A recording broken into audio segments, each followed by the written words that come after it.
এখন কিন্তু মিডিয়া অনেক ওয়াইড, এখন অনেক বড়, ঠিক আছে। কোনো এক সময় সাক্ষাৎকার দিতাম, সামনে হয়তো 5টা 6টা ক্যামেরা থাকতো, কিন্তু আজকে এখানে দেখেন কতগুলো ক্যামেরা।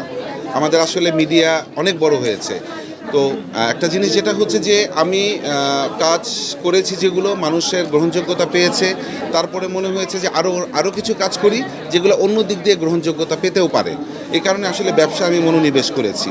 আর কিছুক্ষণ আগে একটা কথা বলছিলাম, সেটা হচ্ছে যে নতুনদের জন্য তো জায়গা ছাড়তে হবে।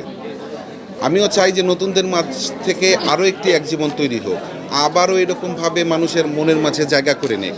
হ্যাঁ, এই যে ভাইরাল কথাটা আপনি বললেন, ভাইরাল ওয়ার্ডটাই কিন্তু তখন ছিল না। আমার গানগুলো মানুষ দেখতো ব্লুটুথের মাধ্যমে নিয়ে, দোকানে পেন ড্রাইভে টাকা দিয়ে গান নিয়ে দেখতো।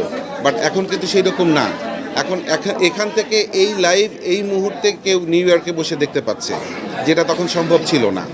তো আমি আসলে ক্যামেরার পেছনে এইরকম কিছু জিনিস নিয়ে কাজ করছি, যেন বাংলাদেশের সংস্কৃতি সারা বিশ্বে ছড়িয়ে যেতে পারে।